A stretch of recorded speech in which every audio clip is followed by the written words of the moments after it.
Well, we're all about first at Snow League, and that is the first time we've seen in a semifinal matchup it was a one trick off. That takes us to semifinal number 2, and this is an absolute classic with Alessandro Barbieri, the 17-year-old out of Portland, the only American left in the field, and Ayumu Hirano, the reigning Olympic gold medalist. And we're going to get a pretty clear indication right off the bat that they are probably not going to do the one trick off, and Alessandro goes through his Italian ritual. Yeah, Alessandro is definitely one to watch heading into this next Olympics, for sure. Team USA. 100%. Do you ever watch young kids and say, ooh, he's got something? I mean, you just see that he's got something. Oh, for sure, yeah. I mean, I've watched him since he was a little kid, and now he's grown into this man, and he's doing, you know, the big tricks. I watched even some footage of him attempting a front double 18, which I don't think has ever been done before. Did you see his bloody Dracula? No, what is this? On the glacier, he goes front side 14 or 16 bloody Dracula. Oh, wow. Yeah, never been done. Saw it on Instagram. I mean, this kid is on a roll right now. He's on a roll. And another shot at redemption here in Aspen. He went up against Ayumu for third place. Here we go. Ayumu ended up getting third, but he can get his revenge right here in China. Yeah, he's got the tricks to do it. So Barbieri dropping in on run number 1 here, semifinal number 2. Switch backside 12. Wow. To the front side triple 14, or cab triple 14. Oh, landed low on that one. And I mean, talk about that, right? Because now it's the semifinals. Not only do you fall, but you got Ayumu Hirano standing up there. What's going through Alessandro's mind right now? Oh, yeah. I mean, you have the defending Olympic gold medalist dropping behind you that hasn't let off the gas since the Olympics, has just gotten better. You're thinking, I got to do everything I can. And he was going for it for sure. I mean, this triple is just flawless. Well, and we just had J.J. Thomas in studio before you came in. He said right now, I mean, Ayumu's deadlier than ever. Yeah. He's unlocked switch backside. Who knows where he's going to take that?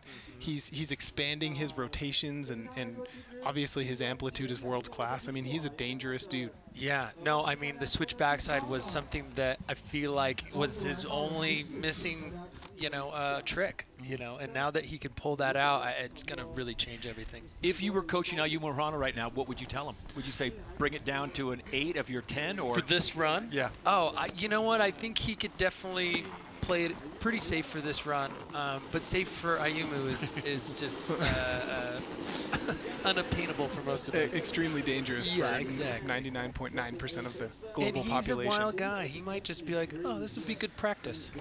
Yep. Just throw down. Yep. Yeah. He always comes in just kid cool, right? I mean, he's very calm, very collected. He's got the strength, and he's got the ability to just do whatever he wants in snowboard here. There's that switch back 9 into the cab triple 14. Shaun, what was the scariest rotation for you in the half pipe, and why? I think switch backside. Yeah. Just because you just don't naturally ride that direction as much on the board. Spinning backside in the half pipe, there's just sort of kind of like you're leading blind, and to do that in the opposite wall is really intimidating. I talked to Ayumu during some promotions. We were back out in China and Japan, and he was describing that he had tried a switchback double 12 and actually clipped the top, broke a rib. So he's been going for these big moves, and they are not easy. What were some of the memorable, heated battles that you had with Ayumu that stick out in your memory? There's some amazing ones. One in particular was we were at the U.S. Open, I want to say in Vail, Colorado, and I was dropping last in the heat. Ayumu drops in, and he clipped the top doing a cab double flip 1440, and he ended up getting the sled taking him out of there. He had actually cut through his liver. It was a very bad crash, and the whole place went silent. And I'm thinking, like, oh my God, like I have to do that trick now. Yeah. It was in my run. I'm like, oh my God, okay, and I pulled it through, and then fast forward some time later, I ended up taking a terrible crash on that, and we bonded over that at the Olympics, just talking about how difficult these tricks are, and they're your best friend one day and their worst enemy the next. So right now it's Alessandro Barbieri who scores a 31.6 with that fall, 78.6 for Ayumu Hirano. And now it is down to this, 2 more runs, and we will know potentially who is in the final with Ayumu Hirano clearly the favorite now, up one set. And now that they're, you're seeing the format in action, right? Ayumu won run one, so now he's got to drop. How does that feel? Because you probably spent so much time concepting on paper what this thing looks like and how it's going to affect the outcome. How does it feel to see the formula working? No, it's great. Honestly, playing out as it has, it's just been such a cool process because I'm just, fingers crossed, I hope this plays out and it works. And it really has, So Ayumu, instead of being able to sit at the top and just watch a run, has to really go for it now. So Ayumu Hirano looking to close the door. Frontside 900, 15 feet out of the pipe. Wow. Frontside triple cork 14. Massive. He seems to find another gear. I mean, how about Melville Ives, too, going for the back-to-back triple cork 14s? First ever in competition. Unbelievable. That was wild. I saw him up in the writer's lounge, and everybody was like, oh. And we're like, so, when you were going for that, what were you thinking? He's like, well, I was doing it earlier, so I figured why not? I was like, that was a why not moment? Really? Wow. Okay. Youth. But, yeah, Ayumu, I'd like to say it, we watched him have a bit of a hard time doing the triple where he did it during this run back in Aspen. And I think that really shook him. He wasn't normally doing he was normally doing his triple on the first hit, and then he had to switch it up, bring it all the way down to the middle or bottom of the pipe. Yep. And I think that threw him a loop. And so now it really looks like he's dialed into this format, maybe put some more practice time into this run, doing that trick in this position, and now it's paid off. Yep. Two absolute classics from Ayumu Hirano. The reigning Olympic gold medalist finished third at Aspen at event number 1, and now he sits and waits to see what Alessandro Barbieri, the 17-year-old, just young enough not to know how big this moment is, and he's going to have to step up to the plate and absolutely smash it if he wants to force a third and final run as Ayumu looks on. Let's listen in.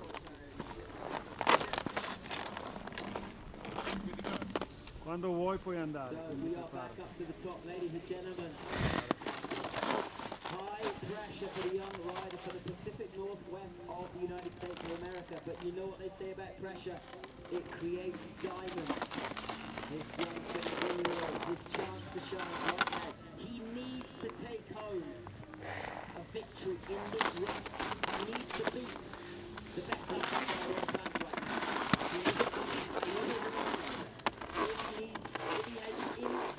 Chance of pushing it to run number 3 when he has to do it again if he wants to get in the final. This is his time to shine. Clutch mode, but Questo è il momento nothing to lose, everything di to fare la storia go all in.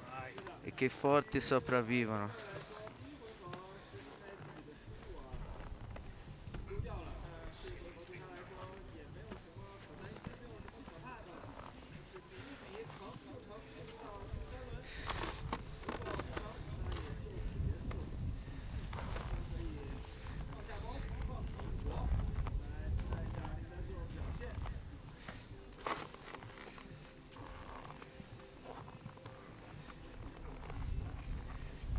Dai Pedro, cazzo duro fino in fondo!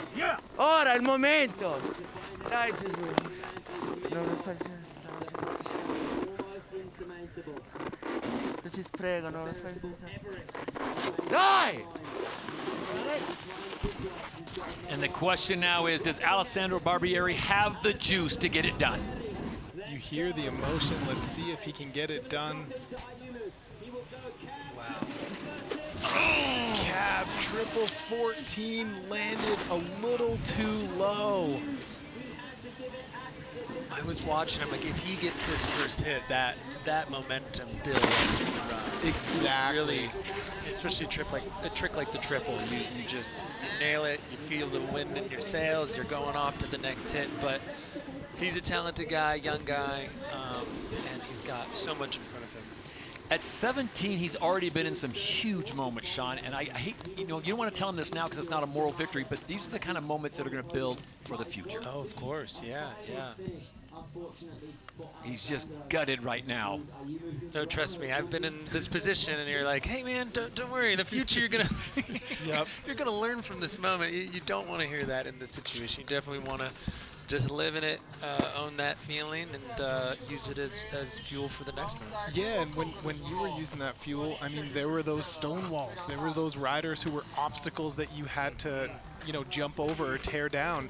When you finally do, what is that feeling? No, it's an incredible thing. I mean, I sat at the bottom of the half pipe and watched J.J. Thomas, who was just on, take my slot at the Olympics in 2022. In 2000. 2002. Yeah. And so in Utah, and that was devastating. I was 15 years old. I was crushed. I pictured what it would be like to go, and I didn't make it. And that just lit this fire for me. I was off to the races after that. I was like, okay. And next season I'm coming back. And he'll be my coach someday. I know. I love that sort of full circle of it all. Being my coach and helping me with some tough love in the beginning, and to wrap things up. Totally. Shaun, appreciate you dropping in. It's always good to see you, and thanks again for making this happen. It was a great moment. As Alessandro was up there going through that final breathing moment, it took me back to Pyeongchang when someone had a same pressure pack situation and delivered. So Alessandro Barbieri, he will be back, no question about it, but we are now set.